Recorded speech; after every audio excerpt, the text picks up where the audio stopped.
All right. Hi, everyone. Welcome to another episode of the Mindgasms podcast.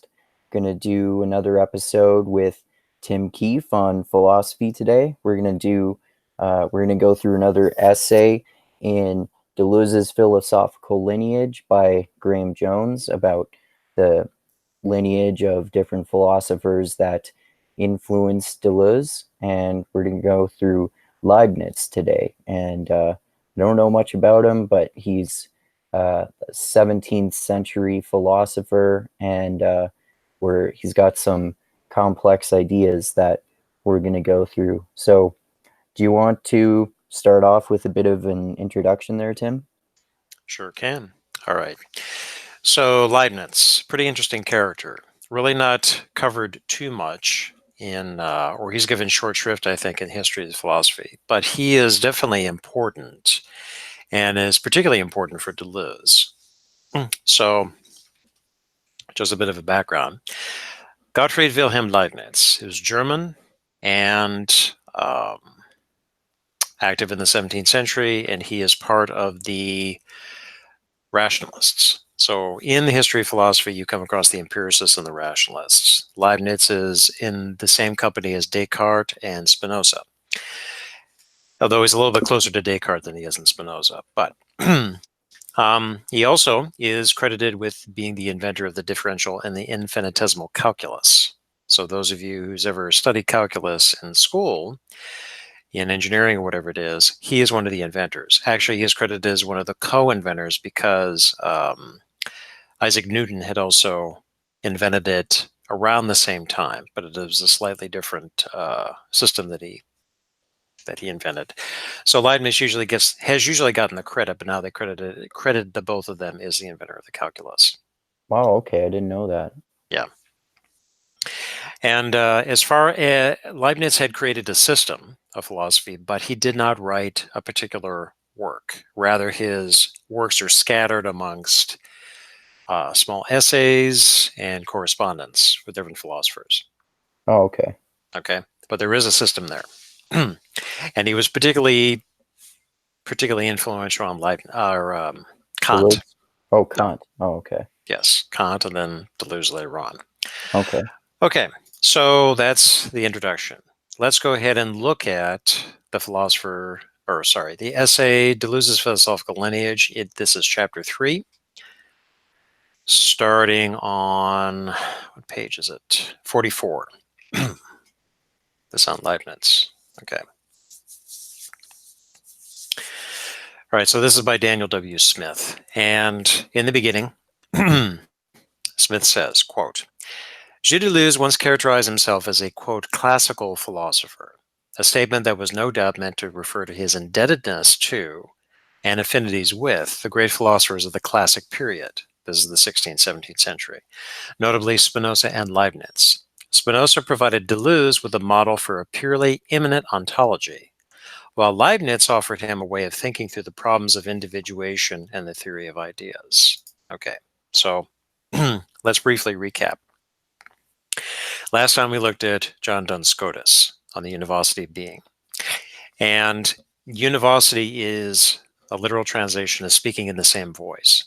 So the insight that Deleuze had tweezed out of Duns Scotus is that when we are talking about being, we are the concept or the notion of being can be applied across the board.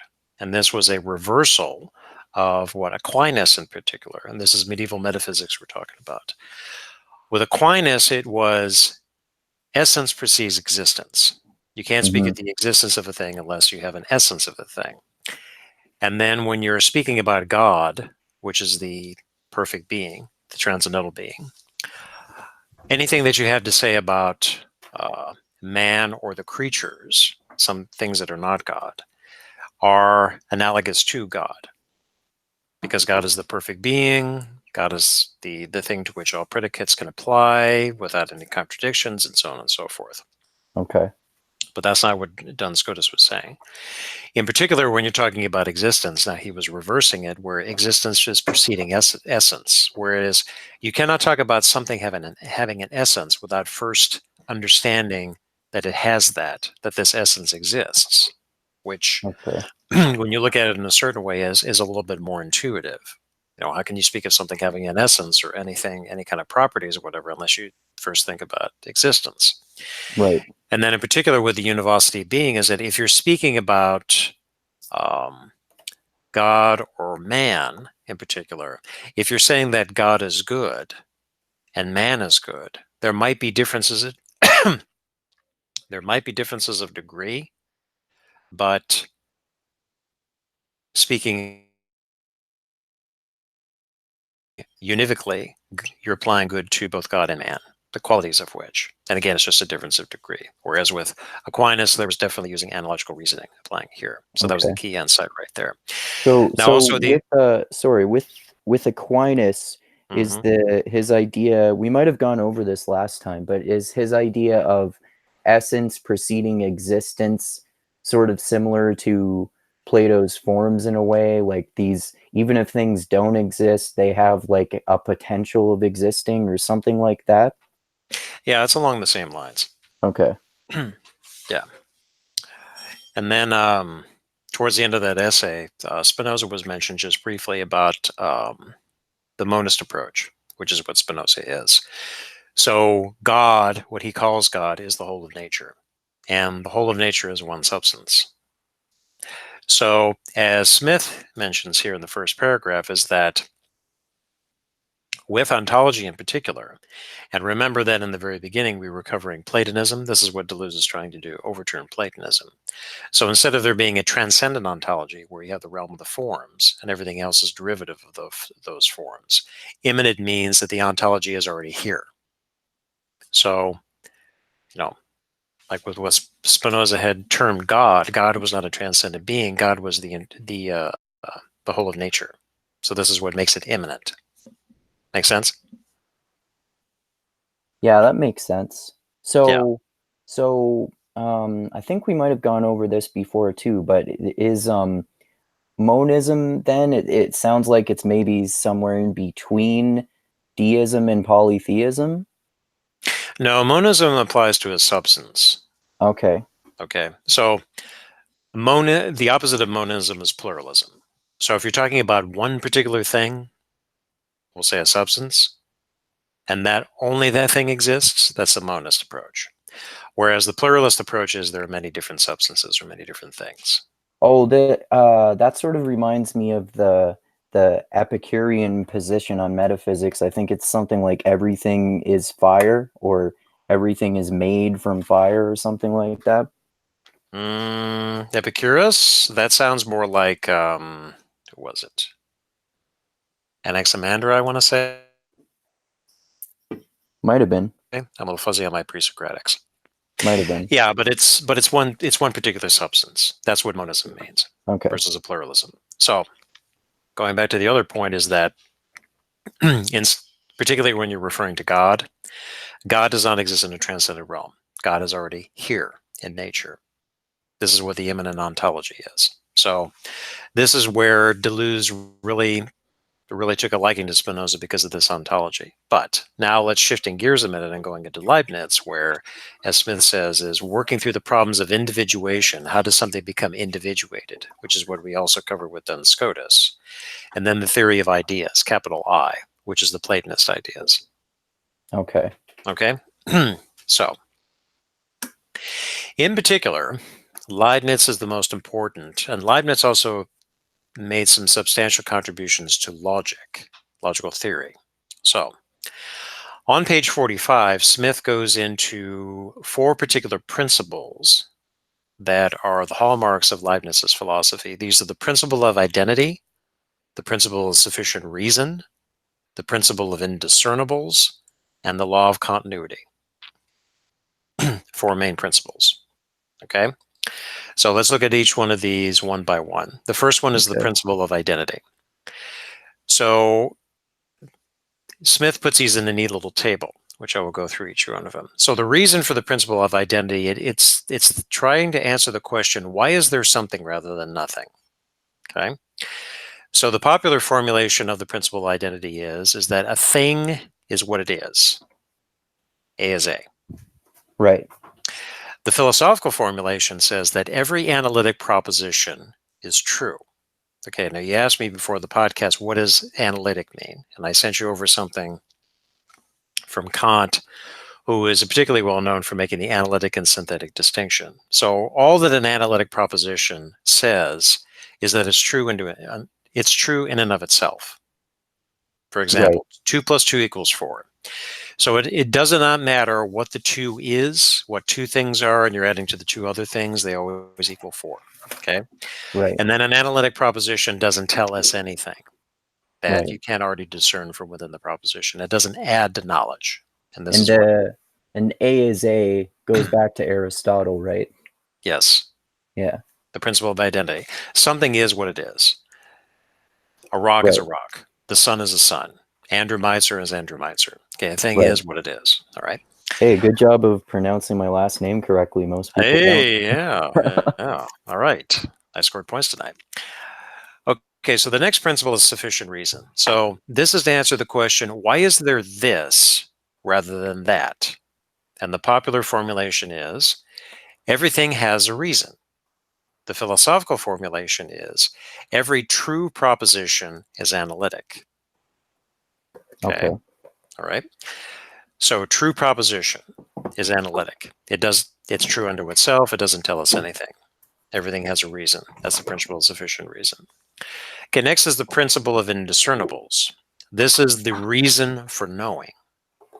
The popular formulation is, no 2 things are the same.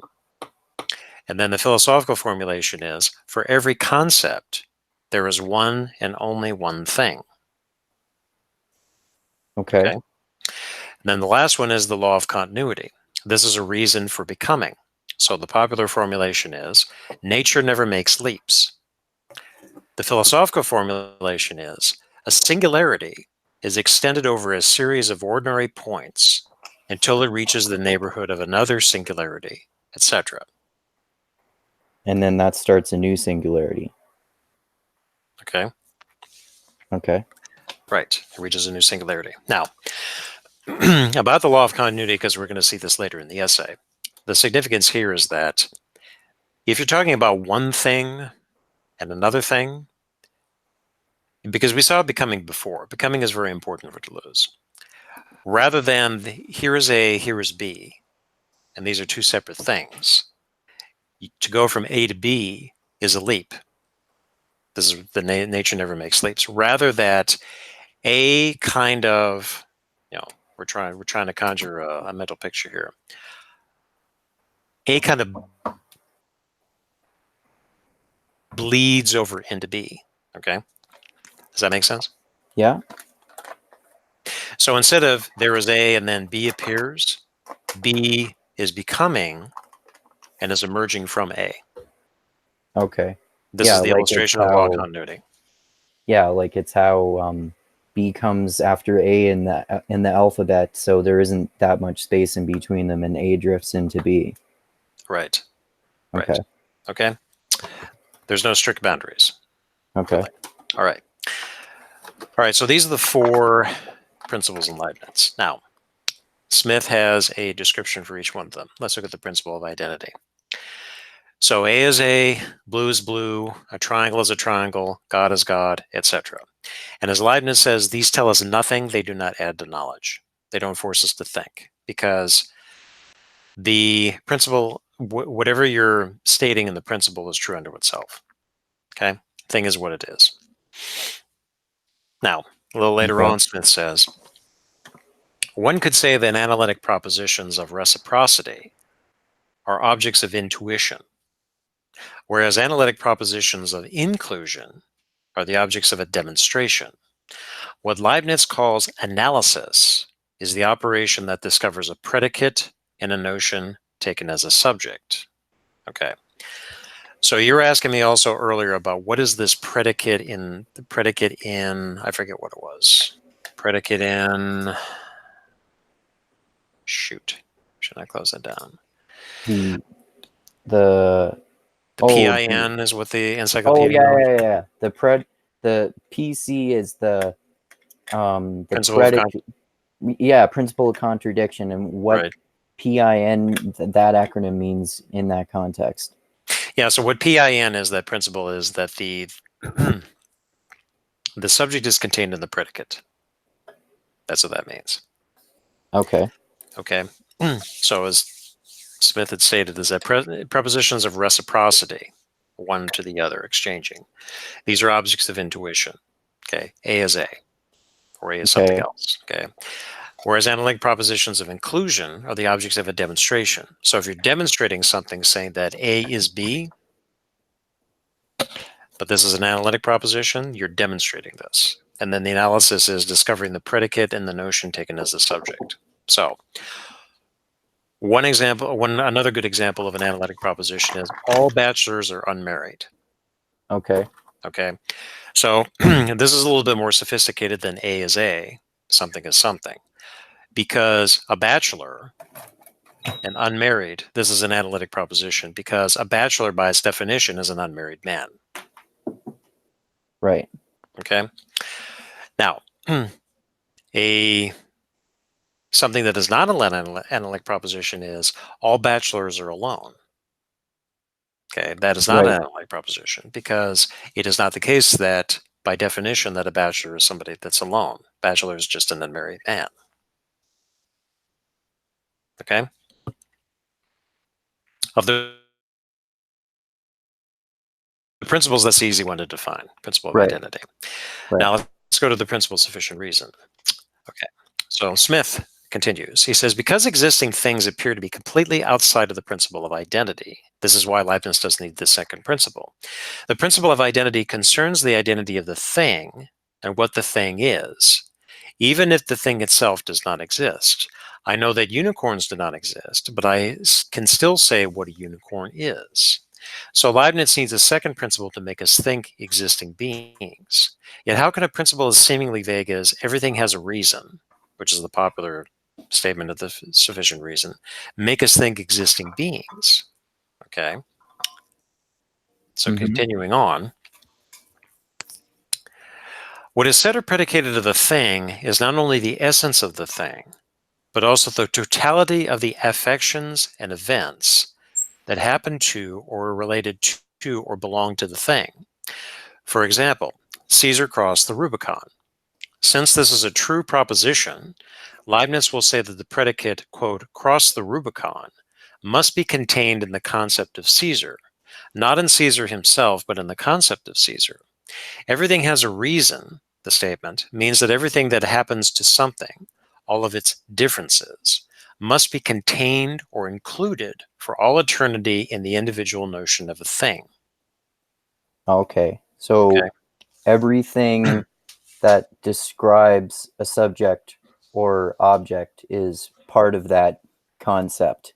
Like the the fact that I'm wearing my hippie beanie, and the fact that I read Harry Potter when I was a kid are all parts of the concept of me, Andrew Meitzer, as a person. Yes. Okay. Okay. All right. It's the totality of the affections and events that happen to or related to or belong to the thing. Okay. Okay. So this is the everything has a reason. It's included for all eternity the individual notion of a thing. Right. Okay. So Yeah. continuing on. Smith says, so Leibniz reverses the formulation of the principle of identity using the principle of reciprocity. A true proposition is necessarily an analytic proposition. Okay. Okay. The principle of sufficient reason is the reciprocal of the principle of identity, and it allows Leibniz to conquer a radically new domain, the domain of existing things. By means of this reversal, the principle of identity forces us to think something. The formal formula of the principle of identity, A is A, is true because the predicate reciprocates with the subject, and Leibniz therefore applies this principle of reciprocity to the principle of identity itself. Okay. Okay, makes sense Yeah. so far? Yeah, that makes sense. Okay, so continuing on. All right. Now, Now, there's a reference here to Aristotle. Aristotle considered concepts as general, not individual, meaning that concepts are applying to a whole class of things, not to one particular thing. Okay.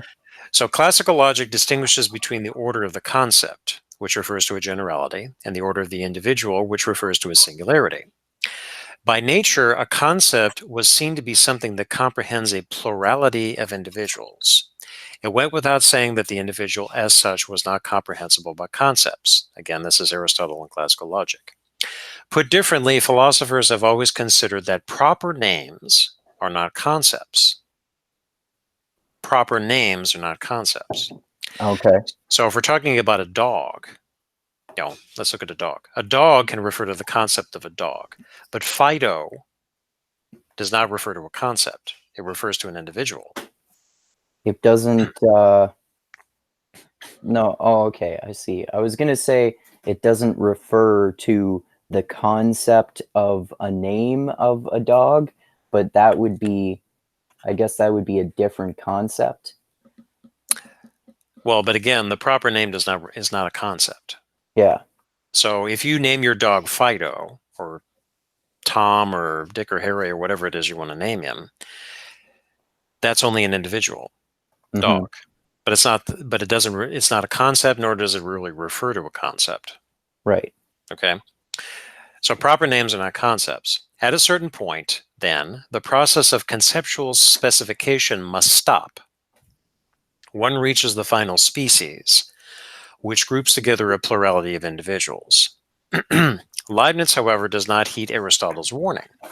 He does not stop. Instead, he attempts to push the concept all the way to the level of the individual itself. In Leibniz, Adam and Caesar are concepts, not simply proper names. The cry of sufficient reason, everything must have a reason, is the problem that will propel Leibniz into an almost hallucinatory conceptual creation. And he's quoting Leibniz. Leibniz pushes the presuppositions of classical philosophy as far as he can, down the paths of genius and delirium. Okay. So in short summary, with Aristotle, when you're getting to the species, it stops. It goes no further. But Leibniz was pushing beyond that with the principles of sufficient reason, because, as we saw in the definition, when you're talking about something, you're not just talking about identity. You're talking about everything, the affectations and the events that happen to that thing over all eternity. Okay. Okay. Oh, so that's why by Leibniz's logic, then, like, someone's like in your example, if you name the dog Fido, Fido would be part of that concept by his logic. Well, but again, let's look at the statement in which you're using Fido. If you're calling out the dog's name Fido, you're not referring to anything but just that dog's name. But if you're saying Fido is a dog, okay, now this is a demonstration, because dog is already in Fido. The predicate is contained in the subject. But Fido also means everything that has happened to Fido,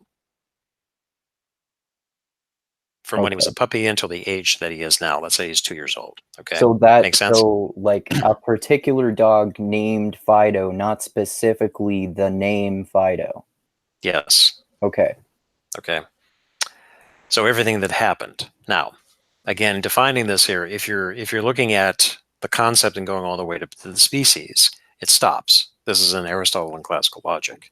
But Leibniz pushes beyond that, because in Aristotle and classical logic, they were not concerned about the affects and the events that happened to this thing.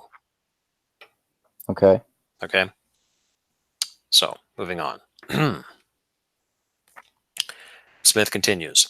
If everything I attribute with truth to a subject must be contained in the concept of the subject, then I am forced to include in the notion of the subject not only the thing I attribute to it with truth, but also the totality of the world. Okay. Why is this the case? By virtue of a principle that is very different from the principle of sufficient reason, namely the principle of causality. Everything has a cause means that A is caused by B, B is caused by C, and so on. A series of causes and effects that stretches to infinity.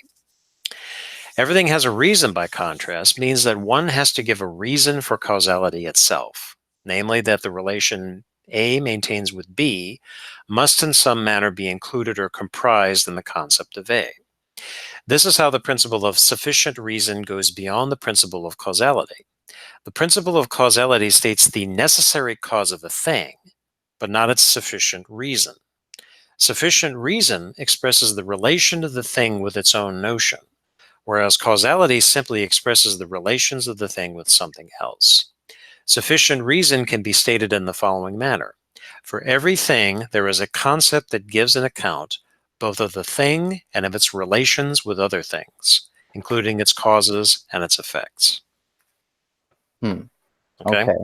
So with the first part of what you were saying there, that reminded me of the way you were describing monism, because if everything is one, basically, then it would make sense that each concept would be all sort of part of the same thing. Yes. That's a good way to look at it. Okay. So now this reference to causality. Okay, so when you say that A is caused by B, B is caused by C, and so on. So it's the series of causes that affects the stretches to infinity. Okay, so causality is only focusing on a succession of things. A causes B, B causes C, C causes D, and so on. Okay. Right. And if it stretches all the way back to infinity, this is where you get problems like the infinite regress. Right. Right. Okay. So, but this is not the principle of sufficient reason. This is, for everything, there is a concept that gives both an account of the thing and of its relations with other things, including its causes and effects. So if we're looking at the concept dog, okay, there are definitions of what a dog is. This is an account of the thing. Then its relation with other things. Okay, a dog related to a cat, a dog related to a rock, a dog related to a human being. Its relations, causes, and its effects. Okay, this is the principle of sufficient reason. Okay, continuing.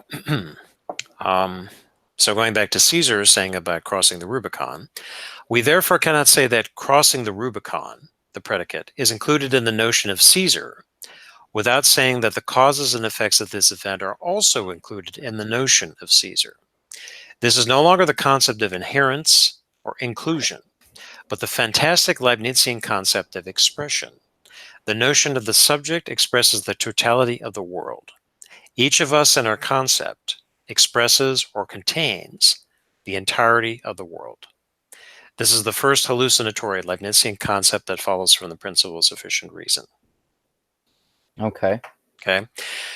And he says it's hallucinatory because intuitively it doesn't really make sense when you're saying that in the concept it's expressing everything in the world, the entirety of the world. But this is what Leibniz is doing and what Leibniz results in, because he does not stop at the species, Right. as it would in classical logic.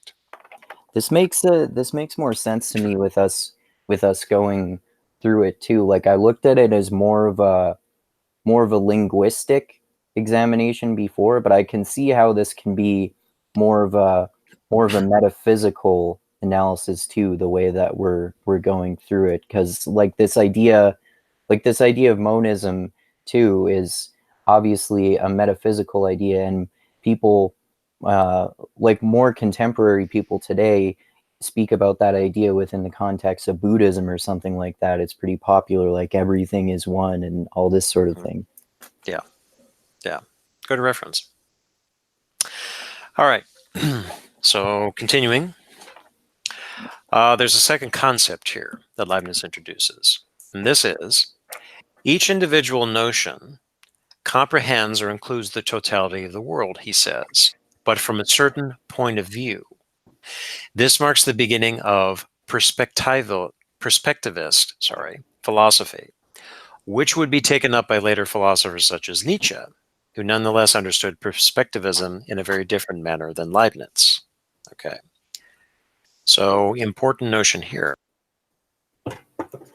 This is perspectivism, meaning that you're looking at things from a certain perspective or point of view.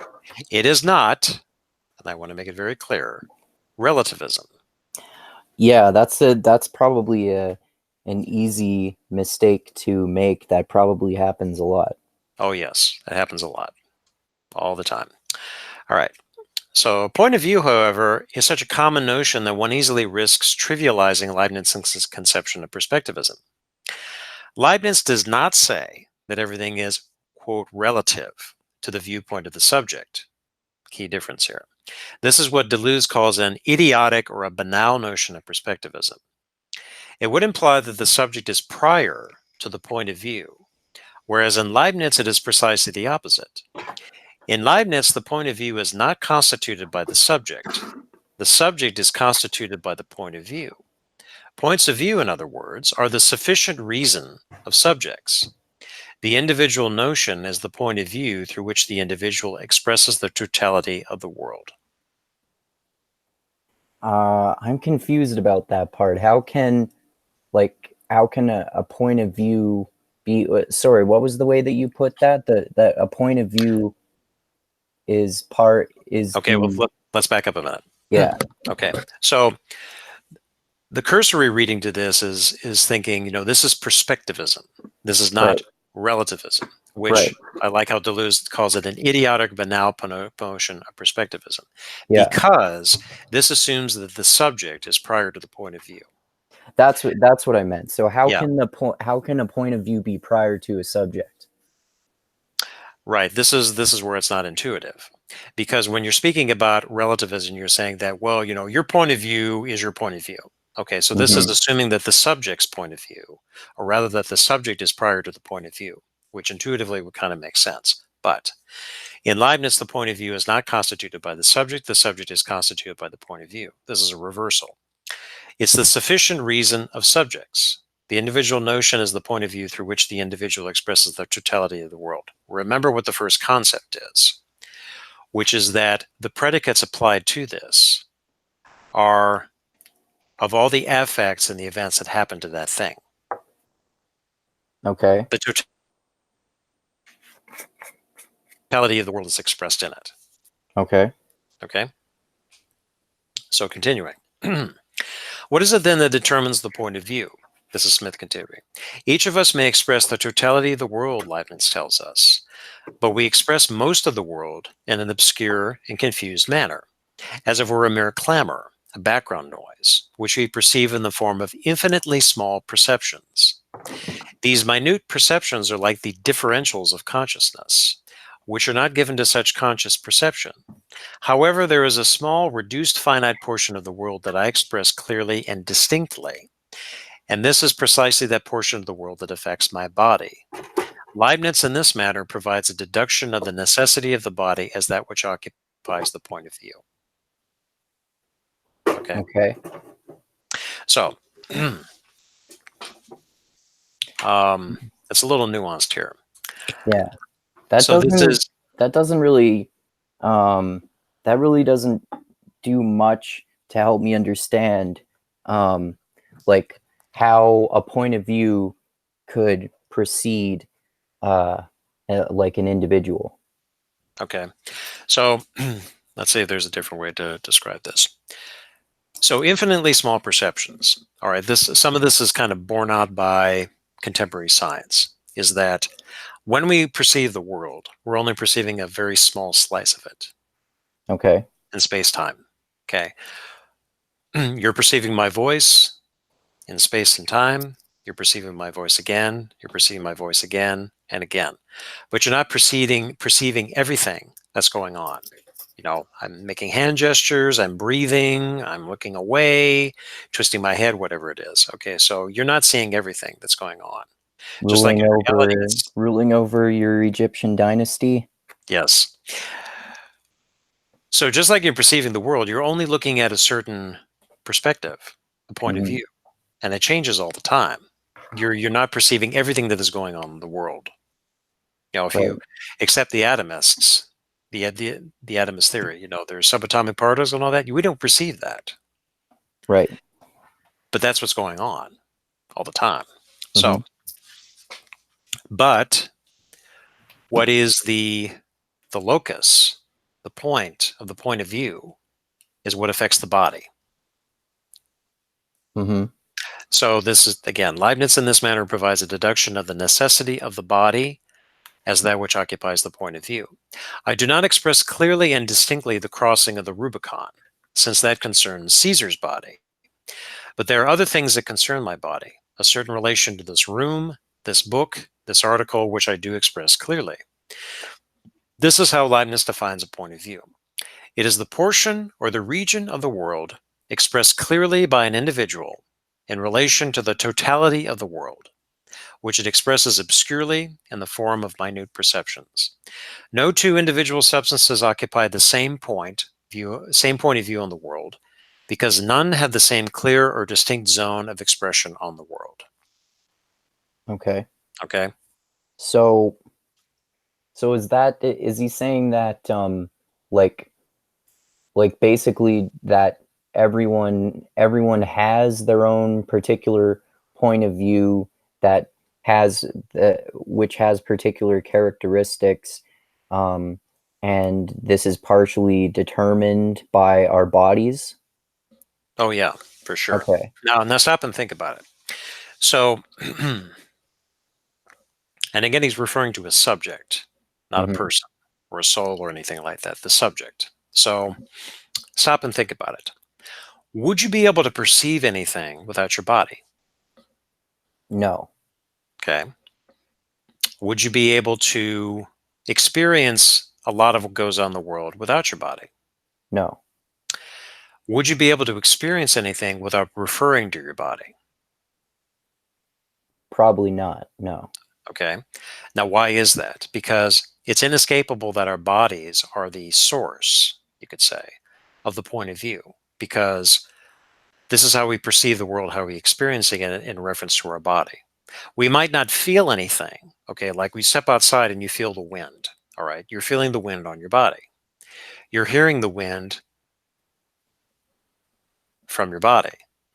You might be able to see the wind if there's particles in it from your body. So your body, I mean, this is kind of ingenious when you think about it. The body is the point of view, is the origin of the point of view. And this is prior to the subject even having that. Okay. Okay. Because we're not disembodied minds, really. Right. Okay. Does that make That's sense? the that's it. Um,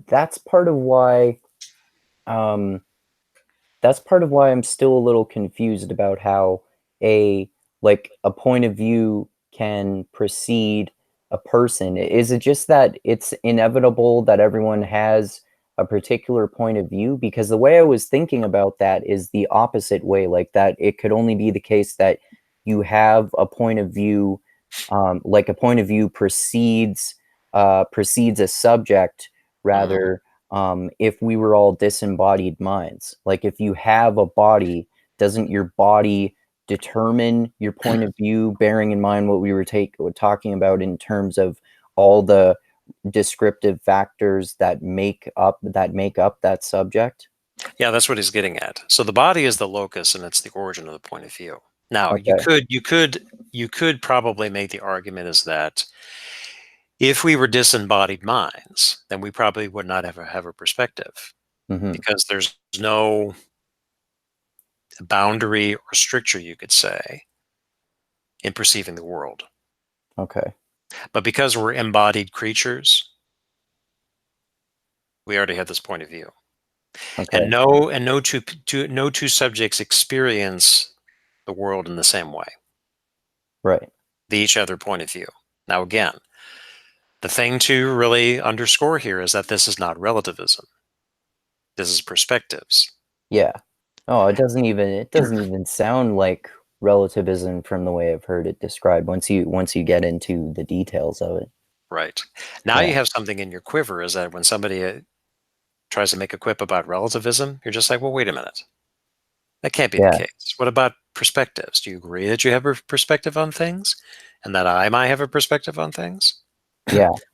Hell, even a group that purports to be like part of the same religion, they're all going to experience things differently and their own Yeah. point of view. Yeah. The Okay. like the more I read about writers, like even Deleuze, and like postmodern writers like Foucault, for example, if you read a lot of their writing too, they're often accused of being relativists. But if you read what they say about that topic, a lot of them often make it clear that they're not talking about relativism. What they're talking about, now that I understand what the way Leibniz described it, sounds a lot more like perspectivism. Yeah, yeah. And perspectivism comes from, you see that in Nietzsche too, Yeah, most clearly. yeah. Okay, so continuing on, Smith continues, but the notion of point of view will lead Leibniz into a final set of problems. For the world, Leibniz continues, has no existence outside the points of view that express it. The world is the expressed thing common to all individual substances. But what is expressed, the world, has no existence apart from what expresses it, individuals. In other words, there is no world in itself. The difficulty Leibniz faces here is this. Each of these individual notions must nonetheless express the same world. Why is this a problem? The principle of identity allows us to determine what is contradictory, that is, what is impossible. A square circle is a circle that is not a circle. It contravenes the principle of identity. But at the level of sufficient reason, things are more complicated. In themselves, Caesar not crossing the Rubicon and Adam not sinning are neither contradictory nor impossible. Caesar could have not crossed the Rubicon, and Adam could not have sinned, whereas a circle cannot be square. The truths governed by the principle of sufficient reason are thus not of the same type as the truths governed by the principle of identity. That makes sense. Okay? Mm-hmm. Moving on. But how then can Leibniz at the same time hold that everything that Adam did is contained for all time in his individual concept, going back to the first notion, and that Adam, the non-sinner, was nonetheless possible? Leibniz's famous response to this problem is this. Adam, the non-sinner, was possible in itself, but it was incompossible with the rest of the actualized world. Leibniz here creates an entirely new logical relation of incompossibility, a concept that is unique to Leibniz's philosophy, and which is irreducible to impossibility or contradiction. At the level of existing things, it is also not enough to say that the thing is possible in order to exist. It is also necessary to know with what it is compossible. The conclusion Leibniz draws from this notion is perhaps in his most famous doctrine, one which was ridiculed by Voltaire and Candide and by the 18th century in general. Among the infinity of incompossible worlds, God makes a calculation and chooses the, quote, best of all possible worlds to pass into existence, a world governed by a harmony that is pre-established by God. So I'm still kind of unclear about what he means by incompossible. Okay, so let me take a pee break, and I'll be right back. All right.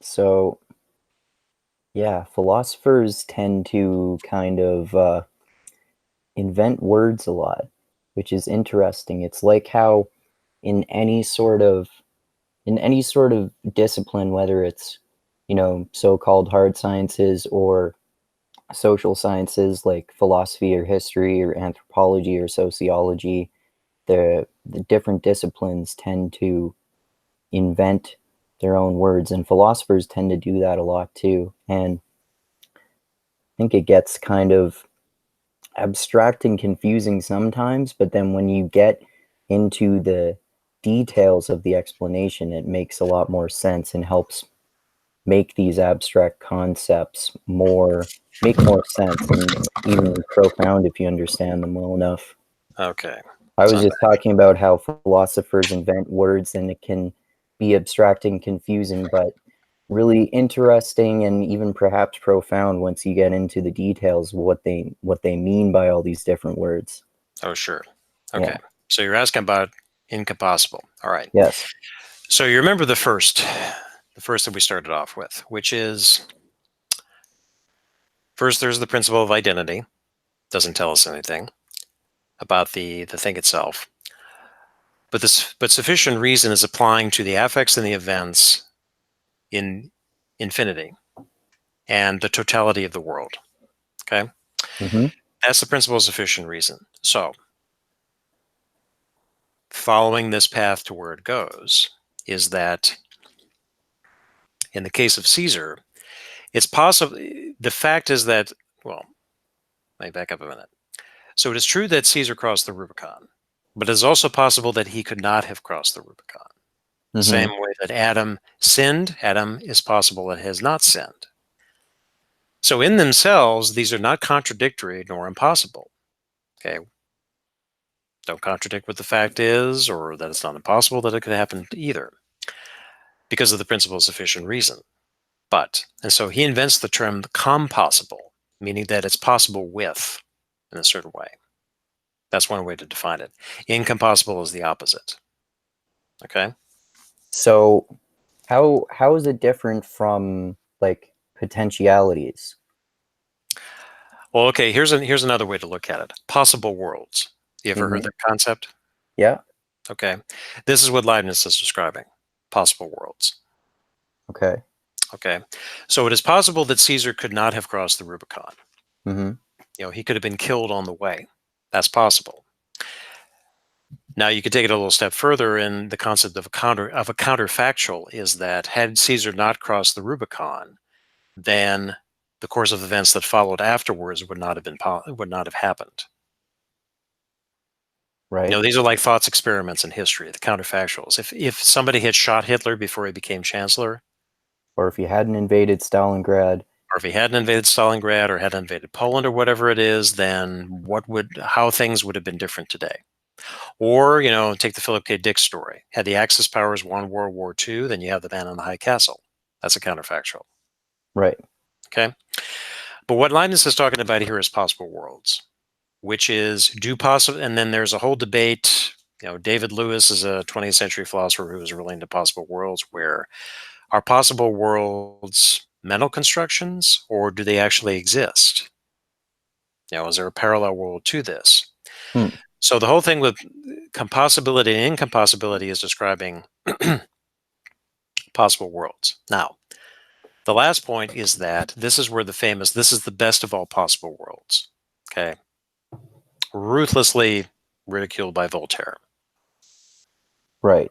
But when you look at it in a certain way, because of the way Leibniz sets up this argument, among the infinity of the incompossible worlds, God, in his infinite wisdom, made a calculation, chose the best of all the possible worlds, because the harmony was already pre-established by God. Okay. Okay? This sounds like it comes from him being a mathematician. That way of thinking. That's a good insight. Yeah. That's a good insight. Okay, so that's compossibility and incompossibility. We're talking about possible worlds here. Okay.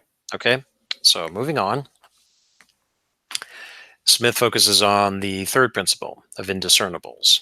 So he says, what interests Deleuze here is about difference. Okay, every difference is a conceptual difference. If you have two things, there must be two concepts. If not, there are not two things. In other words, if you assign a difference to two things, there is necessarily a difference in their concepts. The principle of indiscernibles consists in saying that we have knowledge only by means of concepts, and this can be said to correspond to a third reason, a third ratio. Ratio is Latin for the reason. Ratio cognoscendi, or reason as the reason of knowing. Okay. So if you say that A is different from B, okay, there are two concepts, the concept of A and the concept of B. If there's a difference between the things, there's a difference between the concepts. Mm-hmm. You have knowledge, according to the principle of indiscernibles, only by means of concepts. Reason is the reason of knowing. Okay. So he continues. This principle of indiscernibles has two important consequences for Deleuze. First, as we have seen, Leibniz is the first philosopher to say that concepts are proper names. That is, that concepts are individual notions. In classical logic, by contrast, concepts are generalities, which by their very nature cannot comprehend the singularity of the individual. Okay, so let's back up a minute again. So if you're referring to dog, that's a generality, the concept of dog in classical Mhm. logic. But the way that Leibniz defines it with the principle of sufficient reason is Fido is a dog plus everything that happened to Fido within the totality of the world, and how Fido relates to other dogs, other animals, other human beings, other objects in the world, and so on. Okay. So by doing that, this is really getting down to what the individual is versus what the generality is. Okay. Okay. Make sense? Mm-hmm. Okay.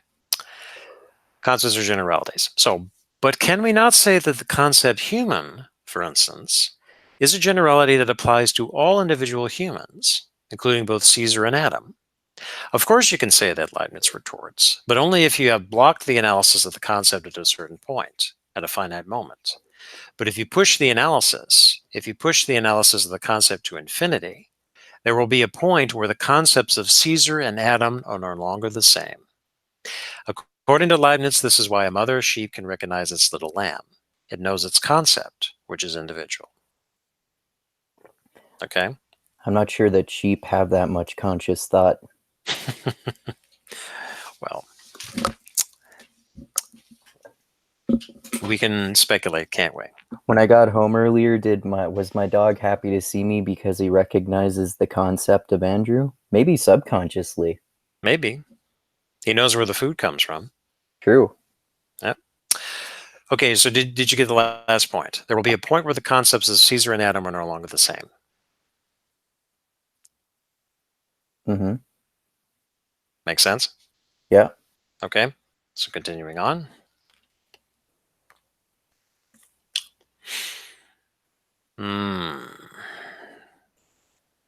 Okay. If there are two drops of water, they do not have the same concept.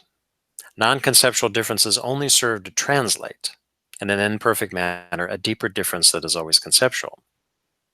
Okay. It is here that we reach the crux of the matter in Deleuze's reading of Leibniz. Although no one went further than Leibniz in the explanation of sufficient reason, Leibniz nonetheless subordinated sufficient reason to the requirements of representation. In reducing all differences to conceptual differences, Leibniz defines sufficient reason by the ability of differences to be represented or mediated in a concept. Okay? Mm-hmm.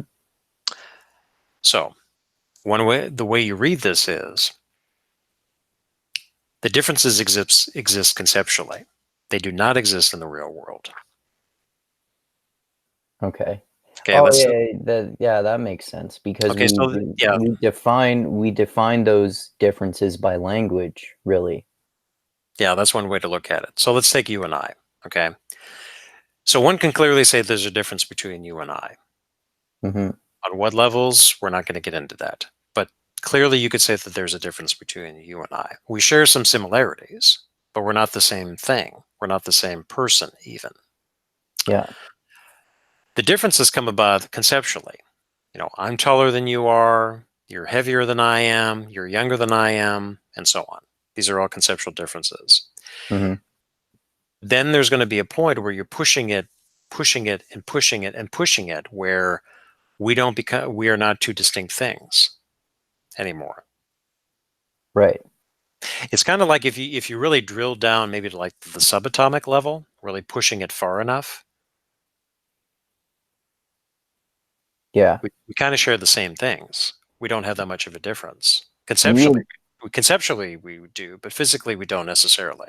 and even if like if you if you go down deep enough, like every every living thing, or at least many different living things, are almost genetically the same as humans. Like humans have almost the same DNA as trees, for example. And you were saying like everything, like you were alluding to, everything is made of atoms.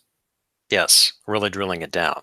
Yeah. Now, sure, common sense would tell you that I am in no way the same thing as a tree, but that's really only conceptual Yeah. difference.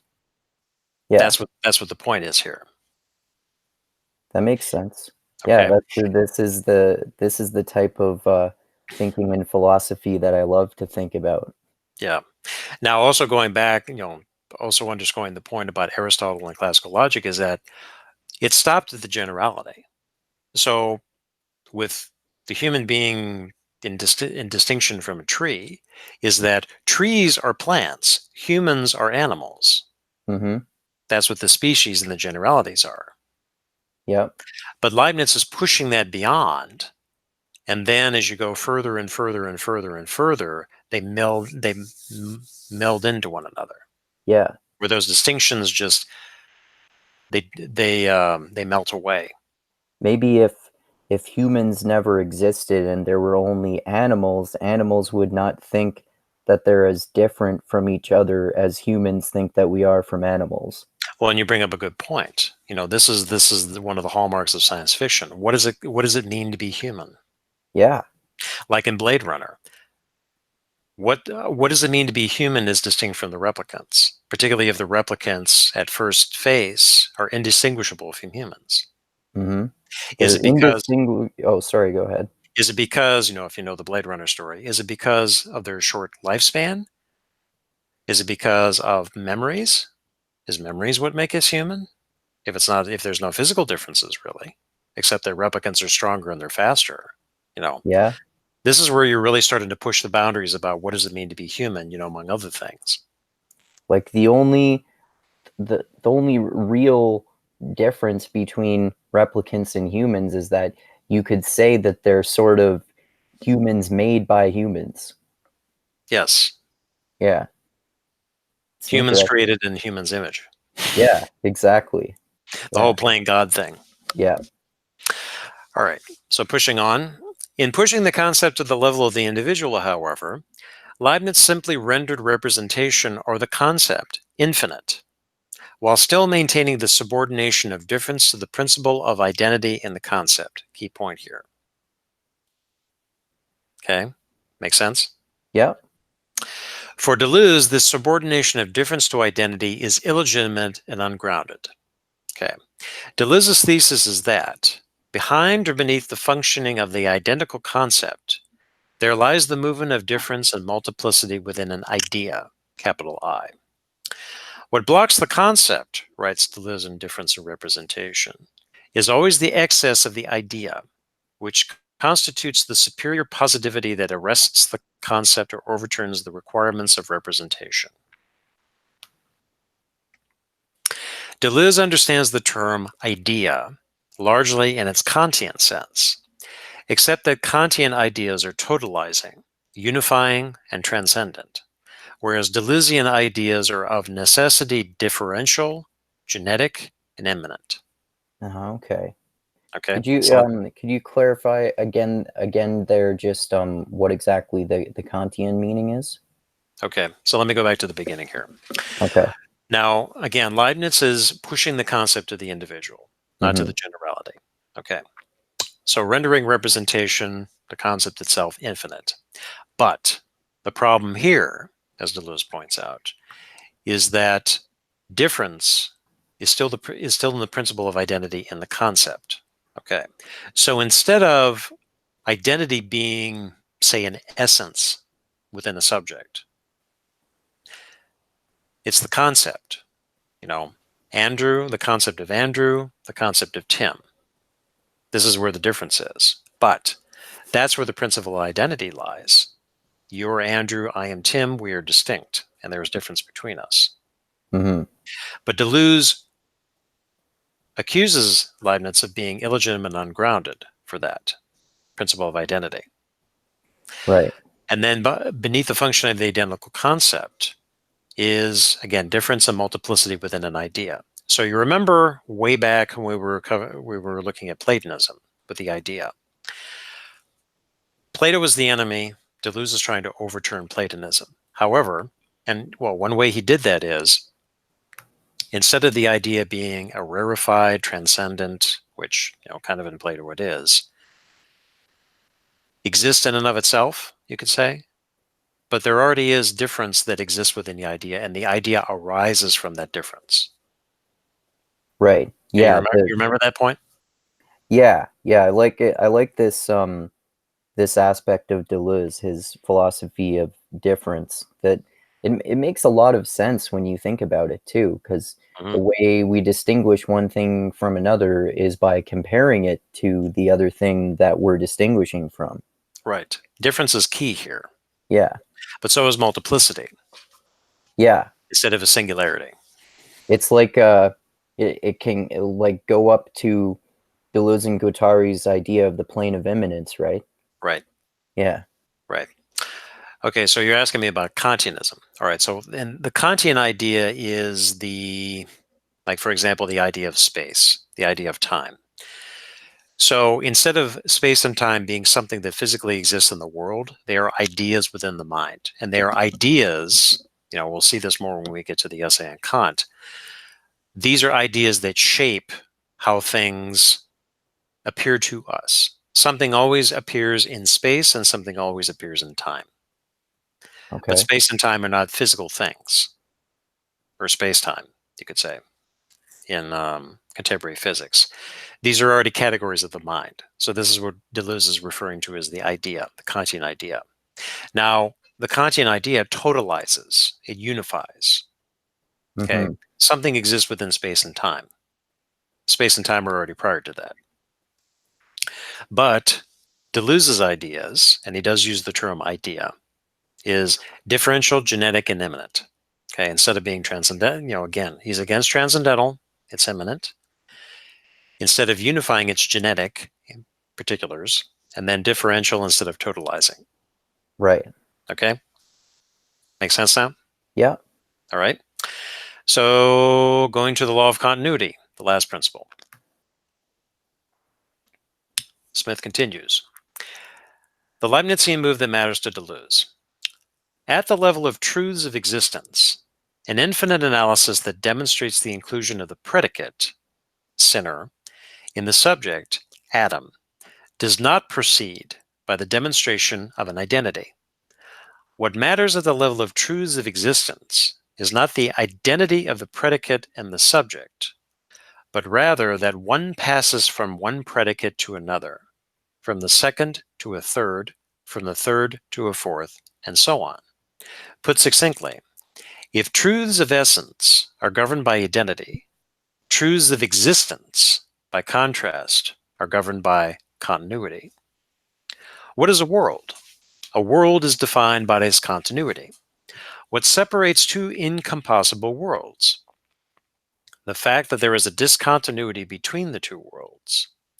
What defines the best of all possible worlds? The world that God will cause to pass into existence. The fact that it realizes the maximum of continuity for a maximum of difference. Hmm. Okay? Mm, that last sentence is the only part that I'm a little confused about. The fact that it realizes the maximum of continuity for maximum of difference. Mm-hmm. So, first of all, does it mean the maximum of continuity for the purpose of maximum of difference, or is it talking? He's talking about both the maximum of continuity and the maximum of difference, and the also that he's saying that in the best of all possible worlds, that's what the case will be. Well, let's back up a minute. Let's unpack Okay. some of these things we saw in the paragraph. So, for existence, okay, existence itself, not essence. Mm-hmm. So, the truths of existence, and this is a distinction that Leibniz had made. The truth of identity, A is A, and the truth of existence is continuity. A passes into B, B passes into C, C passes into D, and so on. Okay, that's the truth of existence. Now, let's also shift gears and let's go a little bit back to Aquinas when we're discussing Duns Scotus.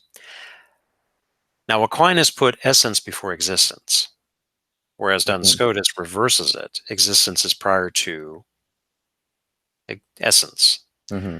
which kind of makes sense. If you're talking about existence itself, it's kind of a nebulous concept. You can't point to something and say that's existence, because if you did, then you would kind of identify it or make it into something, which Right. is not the case with existence. Now, there are essences There are things, people, particularities, whatever you want to call it, that already exist. And this is what the world is. Okay, and then in the world, when you're talking about the world, are you really referring to the world as a collection of objects, persons, identities, or whatever it is in it? Possibly.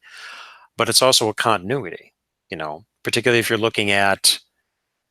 only making a conceptual difference, whereas what exists, so to speak, underneath the concepts is all a continuity. One passes into the other, particularly when you really drill down to the basic elements. That's the world and the truth of existence. Okay? Okay. Make sense? Yeah. So what It's is a world? just. Worlds are defined by its continuity. Hmm. The incompossible worlds, referring to it is possible that Caesar possible worlds. It is possible that Caesar did not cross the Rubicon. It is possible that Adam did not sin. Okay. So these are two separate worlds. A Hmm. world where Caesar did do it, a world where Caesar did not do it. A world where Andrew Meitzer exists, and a world where Andrew Meitzer did not exist. Okay. There's a discontinuity between the two worlds. But with your question, the best of all possible worlds. Okay. The maximum of continuity, as much continuity as you possibly can get, for the maximum of difference, and the most of the difference that you can get. Okay. Because if it were not the best of all possible worlds, it would be constrained in some respect. So you do not have the maximum of continuity for the maximum of difference. Okay. So is he just why is he saying then that the best of all possible worlds would have the most continuity and the most difference? Well, think about it for a minute. So the world as it exists now. If you were to remove certain things from the world that is already here, like say a whole species is wiped out, or say the continent of Africa sinks in the bottom of the ocean, okay, so you've already lost some continuity. Because if you're missing a species, then the remaining species do not, for lack of a better term, bleed into that species. Okay, that extinguishes some continuity. I Makes don't. sense? Well, that that does make sense. I just also think that it depends on how you look at it too, because continuity could be considered a process Mm, of things getting destroyed and then new things forming, like maybe a new continent will gradually form after Africa disappears, if we're using that example. Like if you look at the broad picture of the Earth's histories, mhm. the people, like, species are always going extinct and then new ones are evolving, and all like that could be considered a description of continuity. Right, it could. Now, if you take it to another step, is that what if there were no animals in Yeah. this? Okay, like if all animals died out on Earth, okay, and they're never coming back, they're gone forever. That would not be the best of all possible worlds because you've already removed something for continuity. It does not pass into different species of animals. Yes, there are some species that have gone extinct, new species that are discovered all the time, and then you might have hybrid species that emerge because of the cross pollination, whatever it is, between the two species. Okay, but I guess the point is, it maybe is not as intuitive at first face as that. This is where Leibniz says that this was the best of all possible worlds because this has the maximum of continuity, the maximum of diversity, the maximum of difference, and so on and so forth. Whereas if you were missing some crucial elements, you would not have the best of all possible worlds. So so by his definition of the best of all possible worlds, then um and with respect to continuity, that Mm. would mean as like every species existing forever or something like that. Mm, no, I wouldn't say that. Or does it, or does he mean that our world that we exist in is the best of all possible worlds? Yes, that's how he defines it. Now, Okay. probably one way you could look at it is in terms of diversity. So let's say that there was only ocean on the Hmm. planet Earth. Okay, there's not a lot of diversity there. If it was just the water, if there was no living beings in the water. Oh, okay. I Okay, was I was gonna say so that's not the best there's of all possible worlds yeah. because there's no maximum continuity, maximum of difference. It's just one thing: ocean, water. Well, if that were the natural state of the world, though, it Hmm. would be continuity, wouldn't it? Sure, that's one way to look at it. Now I think you're starting to split hairs. Well, and if humans never existed and there were only water, then Hmm. presumably there wouldn't be anyone to think that they live in the best of all possible worlds. Or Oh, maybe oh, yeah. sure. There are many different thought experiments you could run on this. You're just like, well, if humans never existed, then would it be the best of all possible worlds because there would be no war? But you know, Yeah, you could go that direction you too. could go that direction. But for the sake of argument, let's just go ahead and continue to run with this because again, Leibniz was pilloried on this concept many times. The best of You, all possible worlds. What is he talking about? you said Voltaire was one of his chief critics? Oh, sure. Voltaire was one of his chief critics. That's what Candide is all about. The character of Dr. Pangloss is a Leibnizian because he's the Oh. cheerful, optimistic. This is the best of all possible worlds, even though there's all kinds of misfortune that befalls him. Oh, okay. I've heard of Candide before, but I haven't read it, but that makes me want to read it more. Yeah, yeah.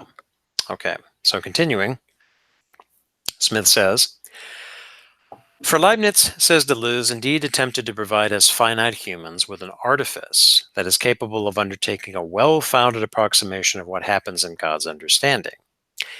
And this artifice is precisely the technique of the infinitesimal calculus or differential analysis. We as humans can undertake an infinite analysis thanks to the symbolism of the differential calculus. Now, the calculus brings us into a complex domain, having to do not only with the relation of Leibniz to Newton, but also with the debates on the mathematical foundations of the calculus. Okay, so I've never studied calculus, but from what little I know about it, the artifice, as Smith refers to it, calculus is a tool that enables you to measure continuity, particularly on a surface. You know, the calculus is not Euclidean geometry. The shortest distance between 2 points is a straight line, not Hmm. necessarily so. And particularly for people like engineers or architects, when you're designing curves, not straight lines, dealing with lots of surfaces, the calculus really comes in handy because it allows you to measure differentials. And the Okay. infinitesimal calculus is that it stretches on to infinity. Because when you're talking about, and I distinctly remember this from math, is that if you're talking about 2 points in a straight line, where's the midpoint? You have the midpoint. Now, where's the midpoint between those points? Now, where's the midpoint between those points? And so on and so forth. And you could do that to infinity. I do remember in particular, like in geometry, when they say the definition of a point is not what you put on the paper. A point is a concept. How big is a point? Could be as large or as small as you want it to be. How thick is a line? Could be as thick or as thin as you want it to be. And it can go on to infinity. That's what the concept of it is. Right. Make sense? Yeah, that makes sense. Okay. The philosophy of math is way more interesting to me than actual math. Yes, for sure.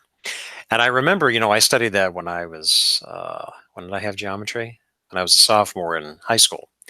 And it's like, yeah, I think I understand that. Whatever I put on the paper is not really what the thickness of a point is because the point really doesn't have any definition. It has a conceptual definition, but it doesn't have an actual definition. Yep. Okay, but this is what the purpose, according to Deleuze, of what the calculus is. Leibniz provided us a tool to measure infinite and differentials. Okay. Okay, now let's look at the differential relation itself. Smith continues. The definition of a continuum. Continuity is defined as the act of difference insofar as the difference tends to disappear. Continuity, in short, is a disappearing or vanishing difference. Between sinner and Adam, I will never be able to demonstrate a logical identity, but I will be able to demonstrate, and here the word demonstration obviously changes meaning, a continuity that is one or more vanishing differences. Hmm. Okay. So so the more so basically the more the more continuity, the less difference there is. Yeah, I think you could define it that way. Okay. But remember that difference is conceptual, according to Leibniz. Right. Okay. So let's see how could we best define this. Well, like you could say maybe how you were saying before that if if a continent or a species disappears, then that Mhm. would be less continuity by his definition than if everything same this stayed the same, there would be more continuity and less difference because there wouldn't be the species going extinct and the countries getting destroyed or something like that. Say that one more time. So if there if there's more continuity, if things stay the same without getting destroyed, Hmm. then that means that if things do stay the same without species going extinct and country and continents getting destroyed, then there would be less difference because things would be staying the same instead of changing. Would that be Mm, sort of what he's trying to say? yeah, that I think a better way to explain it would be um,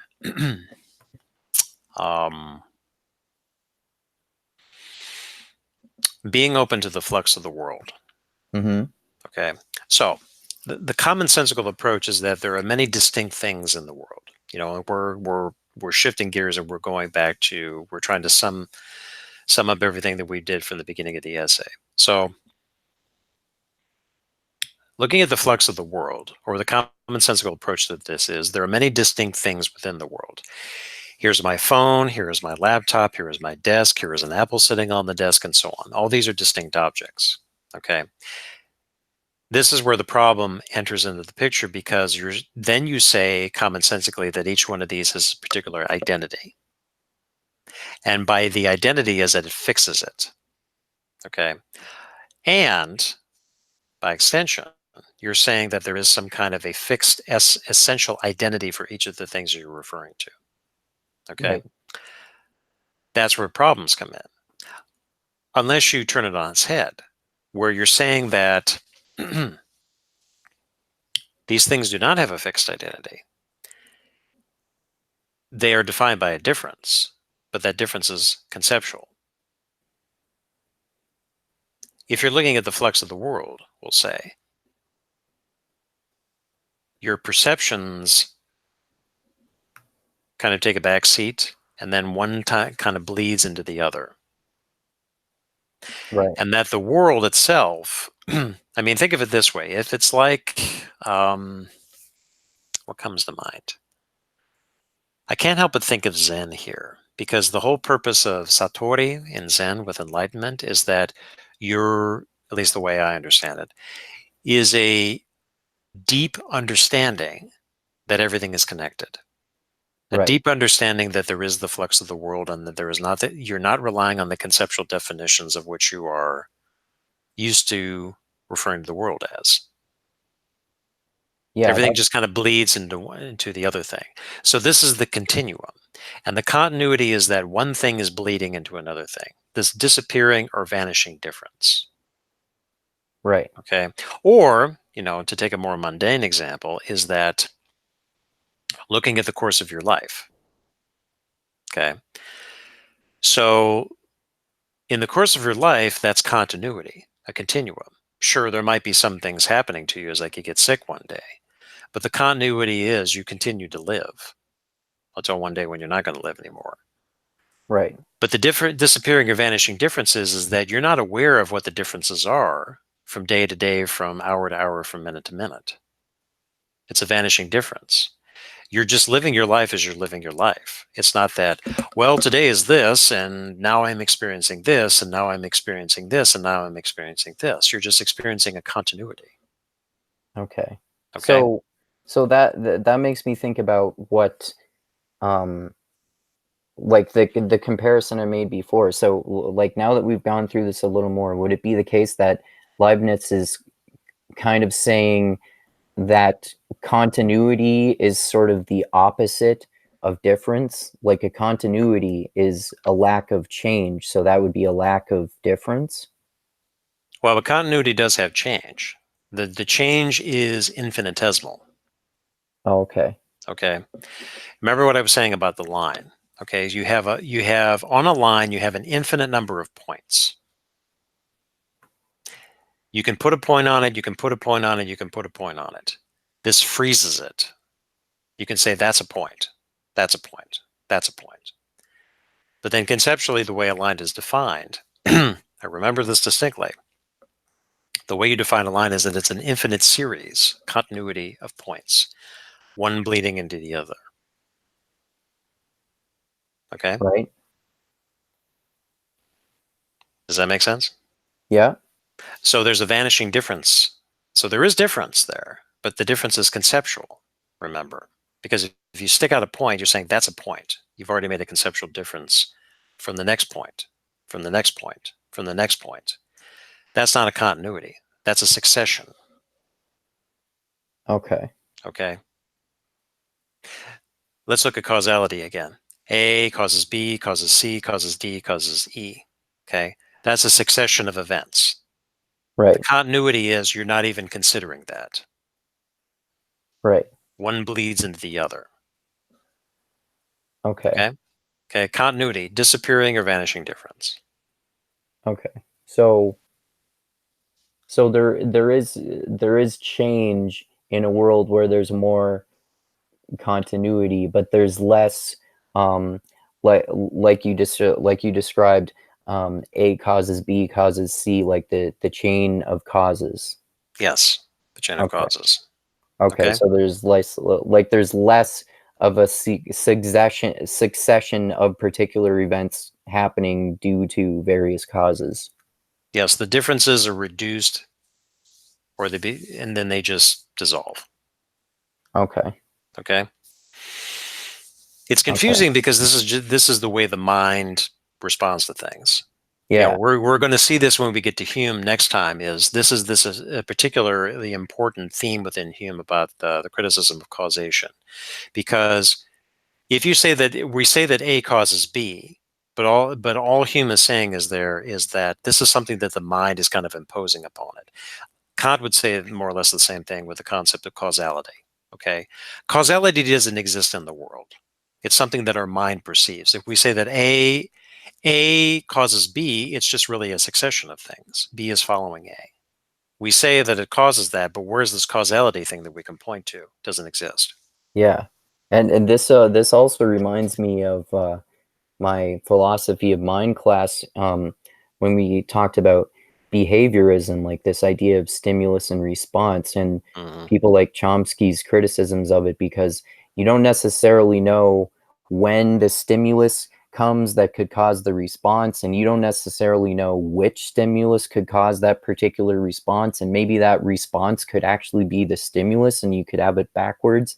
And Right. in the same way, you don't know whether what something that happens is actually causing what you observe, or if it's due to a different factor, a variety of factors, or Hmm. anything like that. Right. It could be a multifactorial, or more importantly, there's that saying correlation is not the same as causation. Yeah, Just exactly. because A and B is happening at the same time doesn't mean that one causes the other. Yeah, exactly. Okay. So continuing, things become through continuity. Movement becomes rest. The polygon, by multiplying its sides, becomes a circle. This is the source of the popular formulation of the law of continuity in Leibniz. Nature never makes leaps. There is no continuity in nature. What then is an infinite analysis? An infinite analysis fills the following condition. There is an infinite analysis and a material for infinite analysis when I find myself before a domain that is no longer directly ruled by identity, but a domain that is ruled by continuity and vanishing differences. Okay, So here's a key word: become. In a world of identities, there's no becoming. Right. Make sense? Make sense? Yeah. Because from Leibniz's perspective, identity is separate from becoming because it's like its own individual entity or something like that. Right. Now let's take a mundane example. So storm clouds. Okay. Storm clouds don't just appear. They come into being because of continuity. Right. Why do storm clouds, if you know the hydrologic cycle is that the water evaporates from water on the land, be it a lake, the ocean, rivers, other bodies of water, becomes vapor as it travels through the air, reaching up into the sky, and then they condense, becoming the clouds. And if there's storm clouds, then it will rain down, and the rain will go back into the reservoirs, and then the whole cycle repeats itself. But the cycle doesn't exist unless there's continuity. Okay, the water becoming the vapor condensing, the water then becoming the liquid form as it drops down, and so on. Okay, Mm-hmm. that's becoming, and because of continuity, it's still water, but the water is taking a different form, Right. and it can't do that if you're existing just in the world of identities. Okay, because the identities are fixed, Right. and then nature never makes leaps. That's true. It just doesn't appear. It becomes, it emerges through something else. Yeah, like when a species is evolving, like when humans evolved eyes, for example. Mm-hmm. It wasn't as if our ancestors suddenly developed eyes. Like that. Well, it was basically when our ancestors were still sea-dwelling creatures that they developed eyes, and it was done in pieces and processed through millions of years. Like, hey, let's put these holes on the front of the face of this creature so it Mm-hmm. can see where it's going, how it's going around a little better, and then each different distinct part of the eye gradually evolved to become what the full eyes are that we have now, that we inherited from that species in the past. Right. So evolution is a becoming. It's a Yeah, process of becoming. yeah, Even more specifically, it's a process of adaptation.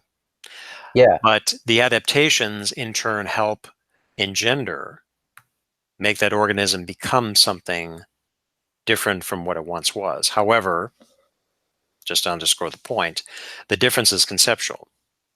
right. Pushing it to a certain extent, there's no Oh, okay. difference. There's no So, difference. so through a process of becoming creates uh, creates different concepts, but and creates different conceptual differences. Say that again. You froze. Oh, where did I freeze? Say the whole thing again. What you just said.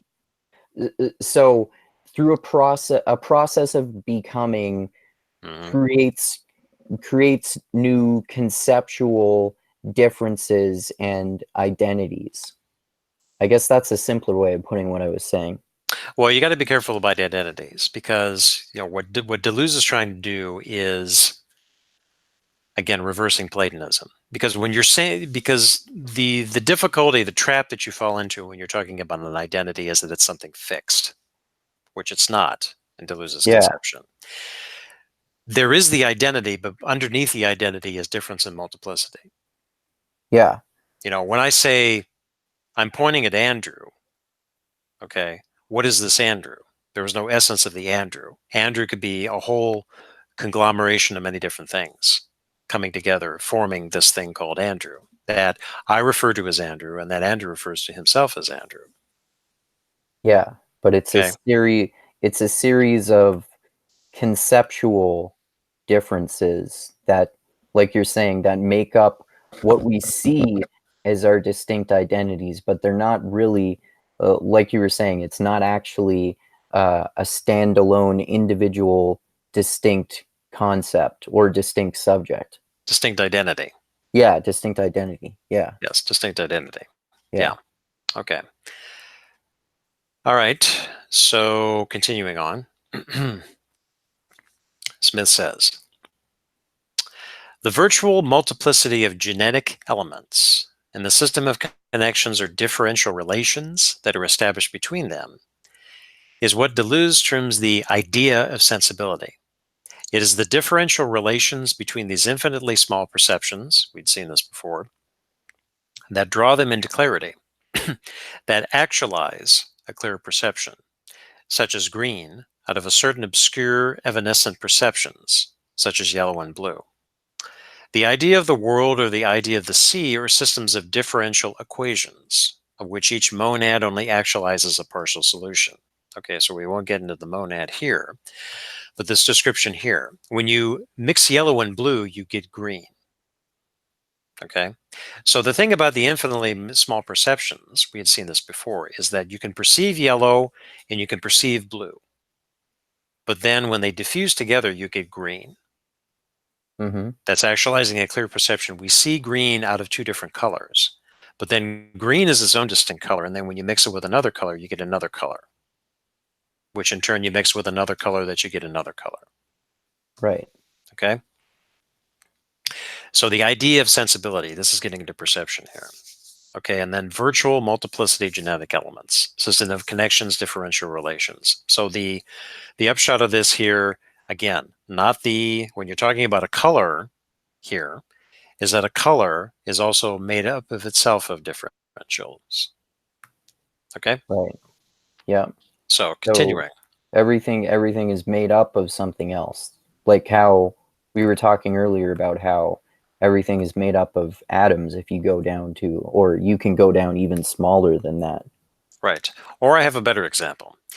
In Buddhism, there's a notion called the Panicca Samuppada, I believe that's the way you pronounce it, which is the doctrine of dependent origination, which is in itself, and this is centuries even before Deleuze and some of these movements within Western philosophy, of that there is no such thing as a fixed identity to something. The doctrine of dependent origination means that whatever that thing is arose from something else or a combination of other things. Right. Okay? Yeah, that makes sense. Yeah. That's a different subject. Topic. Yeah. All right, Smith continues. In Leibniz, then, the differential calculus refers to a domain that is both mathematical and psychological, a psychomathematical domain. There are differentials of consciousness just as there are differentials of a curve. Several important consequences follow. Space and time here cease to be pure a priori givens, as in Kant, but are determined genetically by the ensemble or nexus of these differential relations in the subject. Similarly, objects themselves cease to be empirical givens and become the product of these relations in conscious perceptions. Okay, so let's unpack this here. I said before that in Kant, space and time are categories of the mind, and these are a priori, which means prior to experience. This is something that the mind imposes upon the world. But, Deleuze is saying, is that space and time themselves arise from an ensemble or nexus of the differential relations in the subject. So, I guess one way you look at it is that the concept of space emerges from already differences between things. Time also emergences between things. Okay? So these are not categories of the mind. These are emergent properties, space and time. Right. Okay, so then objects themselves cease to be empirical givens, become the product of these relations in conscious perception. So, in other words, something becomes an object because of what our perception is doing. The Yeah. object arises in the perception. Yeah. Make sense? Yeah. Okay. It's it's an emergent entity in the same way that space and time are emergent entities, and that's the same way that you get an object out of emergent entities that, well, I'm just repeating myself at this point. Well, okay. Yeah, so this kind of makes sense when you really get down to it, is that when you stop and think about it, is now this is kind of a reversal. Okay. Philosophically, I think that space and time exist somewhere in the middle. They are mental categories, but at the same thing, they kind of exist in the physical world. But you can't talk about space unless you're talking about two different objects. If you have one ball and you have another ball, the space exists between them, or the space exists in a differential with other things. Okay, so that's where space emerges. That's one continuity. Okay, key term here, continuity. And then time is another continuity of a succession of existence. You know, if you're seeing something break down, like say it's an ancient building ruins that are just decaying over time, or even better yet, erosion that happens. Erosion happens over a very long time, Yeah. very long time, and that's continuity. All sort of work, the continuum. Okay, so the time is something that you can't even perceive, but kind of is conceptual because of the continuity of the change of the state of affairs in that one particular rock or something else like that. Okay, Hmm. and then the objects again, they become the product of relations and conscious perceptions. So objects themselves do not exist by themselves in the physical world. They exist in part because of what perception does. Okay. Okay, continuing. Indeed, Leibniz can said to have developed one of the first theories of the unconscious, a theory that is very different from the one developed by Freud. The difference is that Freud conceived of the unconscious in a conflictual or oppositional relationship to consciousness. This is where the ego, superego, and the id comes in, and not a differential relationship. In this sense, Freud was dependent on Kant, Hegel, and their successors, who explicitly oriented the unconscious in the direction of a conflict of will and no longer a differential of perception. The theory of the unconscious proposed by Deleuze and Guattari in Anti-Oedipus, which is part of capitalism and schizophrenia, concerns a differential and genetic unconscious and is thus thoroughly inspired by Leibniz. Okay, Okay. so continuing on, we get to the theory of singularities. Okay, let's see. The theory of singularities provides Deleuze with his final, more technical definition of the law of continuity. The continuum is the prolongation of a singularity over an ordinary series of points until it reaches the neighborhood of the following singularity, at which point the differential relation changes sign and either diverges from or converges with the next singularity. The continuum is thus inseparable from a theory or an activity of prolongation. There is a composition of the continuum because the continuum is a product. Okay? Right. That sort of alludes to what you mentioned earlier. Is that like A bleeds into B and so Yes. on? Yeah. Yes. Okay. So the key point here is that there is one singularity, maybe you could even say it's an event, over an ordinary series of points until it reaches the neighborhood of the following singularity. So if you're talking about, let's look at the hydrologic cycle again. Water exists in liquid form. When you heat water, it will then turn into water vapor. That's the next step. So the singularity is the state of what water exists as, because water vapor is water. Ordinary series of points. It's liquid water, it's liquid water, it's liquid water, until there is a point where it is starting to evaporate and it is changing from the one singularity to the other singularity. Right. But the continuum is, if it exists in liquid form, this is where the continuum arises. It's a product of that prolongation of the one singularity, which could change. Okay? Yeah. You can see how there's a lot of implications here or overlap with physics. Yeah. Okay? Yeah. That's totally a good point. Okay, so Smith continues. In this way, the theory of singularities also provides Deleuze with a model of individuation or determination. One can say of any determination in general, anything, that it is a combination of the singular and the ordinary. That is, it is a multiplicity constituted by its singular and ordinary points. Just as mathematical curves are determined by their points of inflection, the extrema, minima, and maxima, etc., so physical states of affairs can be said to be determined by singularities that mark a change of phase: boiling points, points of condensation, fusion, coagulation, crystallization, etc., and a person's psychology by their sensitive points. Points where a person breaks down in anger or tears, states of joy, sickness and health, fatigue and vitality, hope and anxiety, etc. Okay, there's the brilliant insight. But such singularities, Deleuze insists, can nonetheless be considered apart from their actualization in a physical state of affairs or a psychological person. Deleuze here reaches a domain that is distinct from, and logically prior to, the three domains that Kant would later denounce as transcendental illusions or ideas: the self, the world, and of God. Each of these ideas has a determinate place in Leibniz's philosophy. God is the being who, faced with the infinity of possible worlds, chose to actualize this world, a world that exists only in its individual monads or cells, which express the world from their own point of view. But what this Leibnizian schema presupposes, Deleuze argues, is the determination of a, quote, transcendental field that is prior to God, self, and world, a field populated by singularities that are atheological, acosmic, and pre-individual.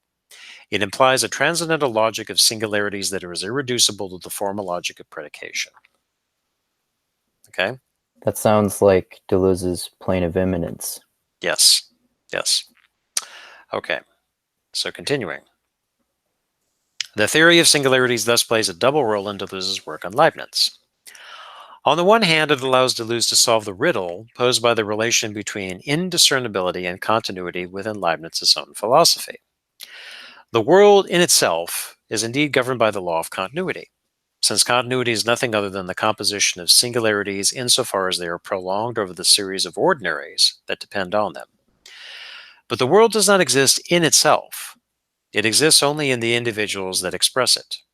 And the real definition of the individual is the accumulation or coincidence of a certain number of pre-individual singularities that are extracted from the curve of the world, each of them being discontinuous and unique, and hence governed by the principle of indiscernibles.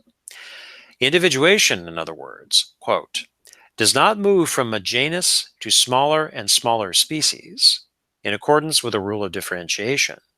It goes from singularity to singularity in accordance with the rule of convergence or prolongation that links the individual to such and such a world. Okay? Okay. I'm just Makes sense? Makes sense? that all makes sense except for I'm a little bit unclear on the last sentence there. Okay. So let's back up a minute. Okay, so the world does not exist in itself. It exists only in individuals that express it, which kind of makes sense. When you're talking about the world, it's not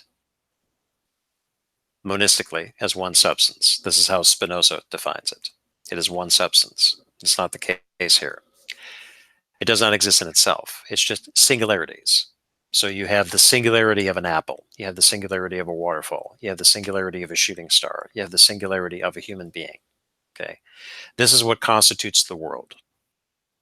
The world does not exist in itself. Now, an individual, and this is where individuation comes in. We saw this in the previous essays with Deleuze. So instead of there being, and this is Aristotle and classical logic, you start from the genus and then you go down and down and down and down until you reach that individual. Like if you're talking about animals, dogs or canines, blah, blah, blah, until you get down to Fido. It doesn't work that way. That's going from top down. So there's the singularity to the singularity. Fido is the concept applied, is the proper name that we apply to the one instantiation of a dog. But the dog exists in that singularity. When Mm-hmm. Fido shuffles off this mortal coil, you put him in the ground or cremate him, whatever it is, it will pass from that singularity into another singularity, a pile of ashes. Right. That's one example. Or, talking about the hydrological cycle that we did before, individuation is that you're looking at liquid water versus the water vapor.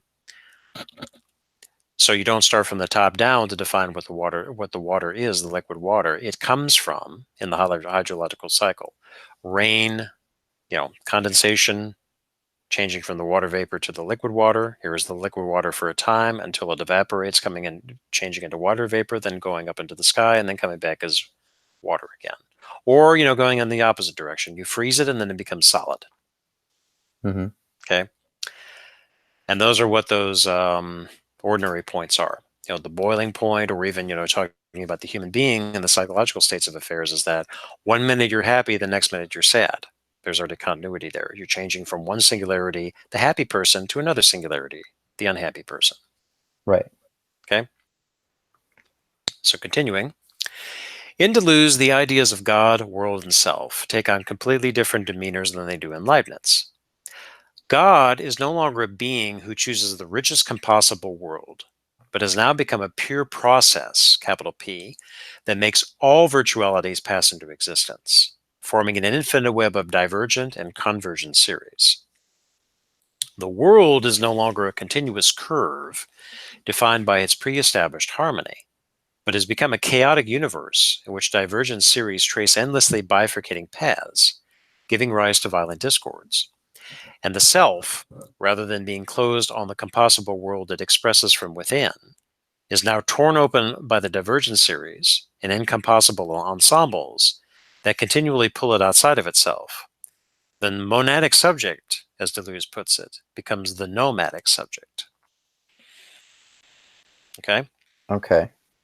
So, this is all part of Deleuze's idiosyncratic reading. He's going into Leibniz to tweeze out things that Leibniz probably had not said and that Deleuze is going to use for his own purposes. So remember about the compossible world, God itself. God is not a fixed, perfect being, but God is a process. This is Whitehead too, process philosophy, which incidentally is one of the later essays in this collection, Yeah. because indirectly, Whitehead influenced Deleuze with process philosophy. Things are processes coming into being, the virtualities, potentialities, divergent, convergent series. The My mom world is. actually wrote a paper on process theology that got published in a journal when she was a graduate student in seminary. Oh, so she would take an interest in this, I think. Yeah. Okay. So the world no longer a continuous curve by its pre-established harmony. It's a chaotic universe. Many kinds of discourse or violent discords coming into being.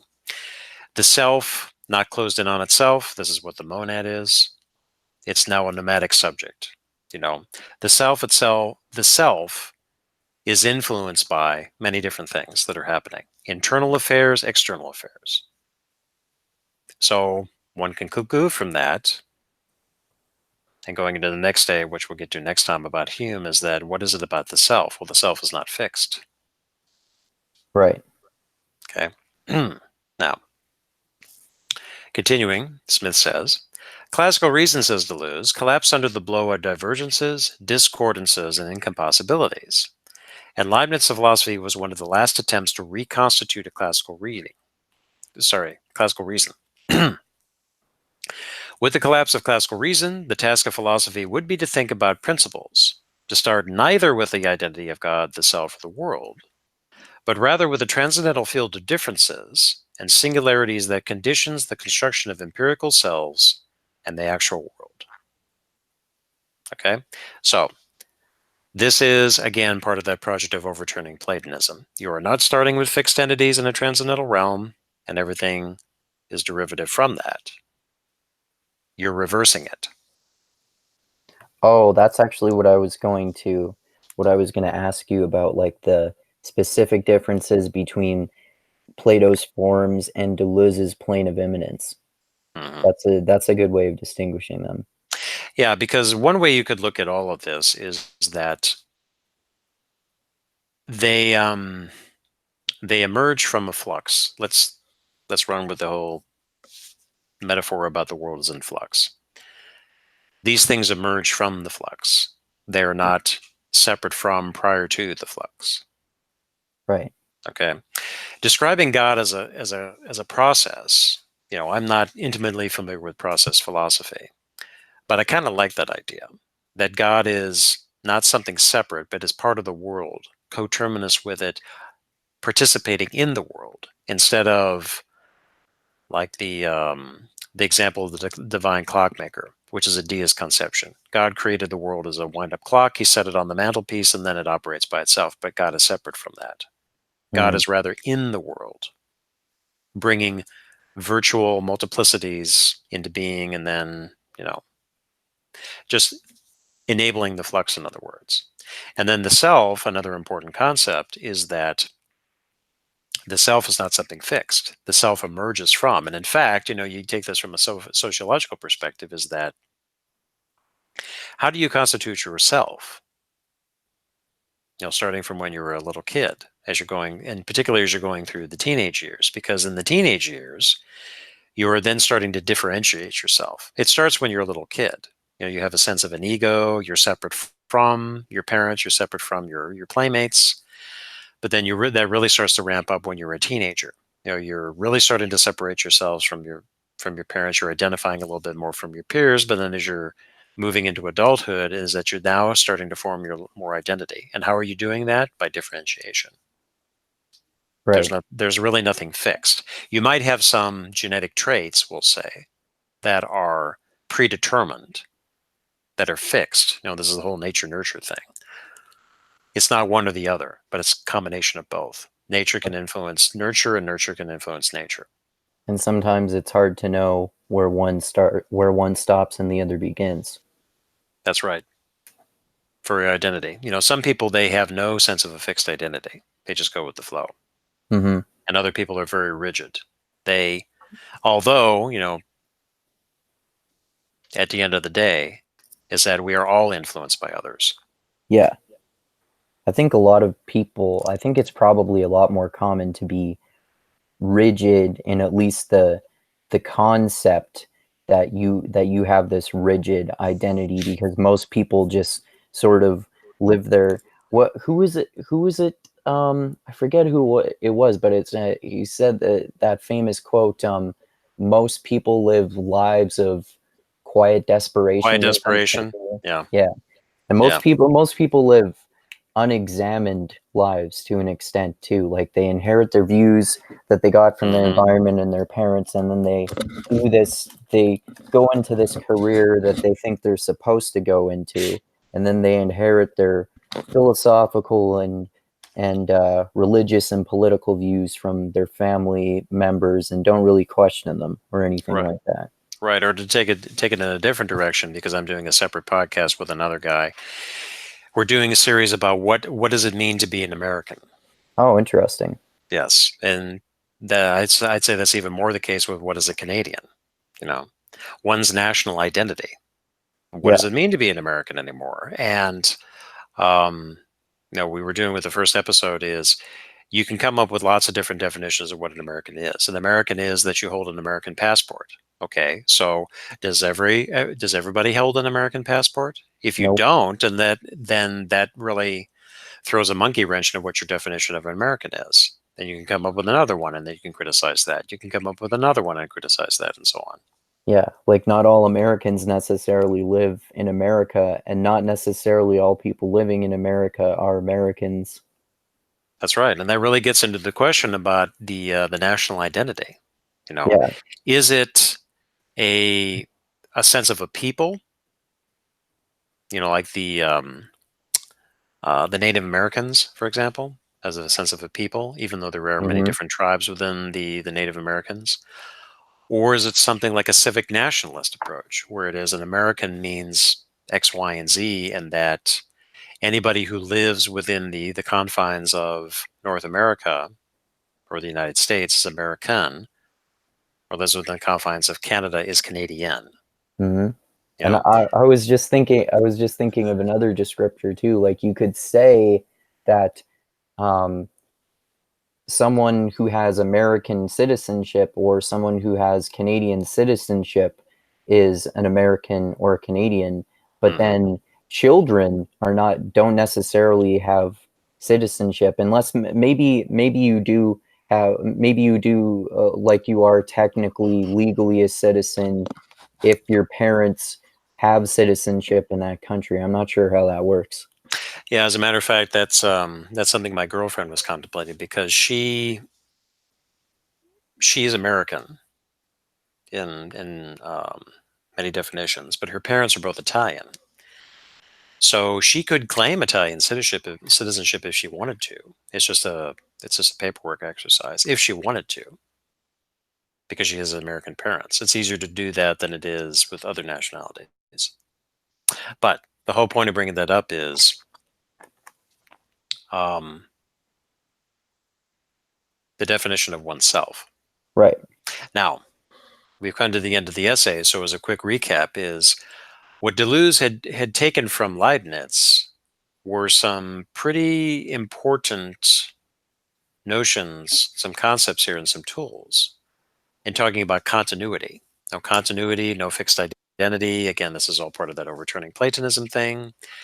And the calculus was the tool that Leibniz and Newton had developed to study continuities. Hmm. Infinitesimal, meaning that there's no end to it, and the differential, which is the differences that bleed into one another instead of a fixed identity. Right. And Deleuze is probably the most important concept that you take away from Deleuze's difference. Yeah. Most And important, as most important book would be Difference and Repetition. I definitely want to read that. That's one of his one of That's a his. tough. That's a tough read. It's a tough read. Is it more tough than A Thousand Plateaus? Uh, well, that's a matter of degree. That's a matter of degree. Because remember, Maciej, aka Polish Christian Bale, sent me that as the first Deleuze book that I read. Oh, that's no. I would never send anybody to Thousand Plateaus to read Deleuze the first time. What we're going over here, I think, is a much better approach because Yeah. because it's a twofer. Number one is you're really drilling down into core Deleuzian concepts, but number two is you're also going to the source and looking at. I mean, we just went over some of the main concepts in Leibnizian philosophy right Hmm. here. Yeah. Just we did that for Duns Scotus, and we partially did that for Plato, although Plato was a rich mind of many different things that you can draw from that, but it is the enemy. What is Deleuze trying to overturn? Is Hmm. Plato. And it's useful too to, like you said, like you were saying, learning about different philosophers simultaneously as you're learning about Deleuze, and then Hmm. it helps to learn about his ideas in contrast to other ideas that he's comparing them to, and Hmm. also it makes sense since Deleuze is all about difference that Hmm. he would be like commenting on different philosophers, because commenting on different philosophers is how you can distinguish and differentiate him from other philosophers and his ideas from their ideas. Sure. Another project that Deleuze was doing is that he really did not have a great love for the history of philosophy. Oh, okay. Yeah, because it was kind of shoved down his throat when he was at the Sorbonne. Oh, okay. Yeah. So in a way, what I had covered in the introduction where he talked about buggery, philosophical buggery. Hmm. You remember that notion? Yeah. Yeah. So this is what he was doing, kind of tongue in cheek with the figures in the history of philosophy. Some were allies, others were enemies, like Plato. Hmm. So this is where these idiosyncratic readings came into, and the really really interesting ones are Leibniz to a certain extent. Next time we're going to cover Hume, and Hume is very important because that's what his first monograph was, Empiricism and Subjectivity, back in Oh, okay. 1956. Oh, okay. And he was somewhat unique in that at that time the French weren't even paying attention to Hume. Oh, I didn't know that. Oh yeah. Oh yeah. Oh, okay. Also, I brought this point up in different contexts, is that Deleuze started writing about his monographs around 1956. As he's going into the 60s, things really started to change with the whole structuralist and the post-structuralist movement. The post-structuralists were definitely against some of the reigning um, movements in French philosophical life. Hegel, phenomenology, structuralism, Yeah. particularly in Jacques Lacan, and there you go. That's when like the 60s is around the time the post-structuralism started, right? The late 60s, yeah. Yeah. Yeah, reaction against that. Okay, so we have covered everything for Leibniz. Questions? No, Concerns? as per usual, basically the notes that I had taken down were just going through the key concepts that Mhm. you mentioned anyway, and you clarified everything that I was confused about too. And that's I appreciate you kind of clarifying the key concepts again at the end here. That's helpful for these really complex Mhm. philosophy discussions. Yeah, possible worlds in particular. That's what the whole compossible incompossibles are. Yeah, That that's the part I was most confused by. right. Yeah. That the Leibniz takes possible worlds as actually existing. And this is where God comes in as the adjudicator of, so to speak, of choosing the best of all possible worlds. Why? Because God is trying to maximize continuity and maximize difference. Now, something that we did not cover here. One of the reasons it seemed apparent why Leibniz was doing that is because this is where he inserted his theodicy. And theodicy is its own concept, is referring to the justification for God's goodness in the face of evil. That's what theodicy Oh, is. so it's the answer to the problem of evil. Right. Oh, okay. Because the charges that, or a problem started to rise, is that if God does X, then why is it that Y exists? Now, why is there evil in the world if God is perfect, has perfect judgment, is all knowing, or whatever it is? Well, this is where believers like Leibniz, these philosophers, can use philosophical sleight of hand to insert some things as a justification for why that is. Well, God, being the perfect being, was wanted to choose the best of all possible worlds. Or, when you're talking, if God had created a perfect world, then there would be no difference. And you define evil as a lack, a difference of, you know. So if you did not allow evil in the world, then you couldn't have allowed God's grace. You know, all these kind of justifications that come up with. Sounds like a lot of tautologies. Yeah, in a way. It's Yeah. interesting when you read through that, because you're just like, when somebody of today tries to spout this stuff, you think, I don't know, I've heard this before. Yeah. Yeah, we still haven't solved this problem. We Of probably might course. never solve this problem. Yeah. Well, that's why it's so interesting. Yes, for sure. Okay, Yeah. so that's all for me. All right. Well, yeah, I'll just say the stuff that I say at the end of my videos, and then which you said we're going to go through Hume next time, right? Yep, David Hume next time. All right. Hopefully All we can right. get Mache on. Yeah, hopefully next time, yeah. So yeah, thanks everyone for watching another episode of the Mindgasms podcast. Hope you found going down this rabbit hole as fascinating as we did, and and as I always say, thanks so much to everyone who shares this video, and to those of you who subscribe to my channel, and especially to those of you who contribute to me on Patreon. I really appreciate that. And I'll put the link for my Patreon page in the description of this video, like I always do. And like I always say, I love you all. Keep being the tiny beam of light that shines through the almost impenetrable darkness in the universe. Most importantly, always remember this: the funk cures all. All right, keep having mindgasms, everyone, and be happy that we're living in the best of all possible worlds. Anything, any last words there, Tim? You took the words right out of my mouth. Oh, okay. All right. All right. Well, thanks a lot, and adios until next time, everyone.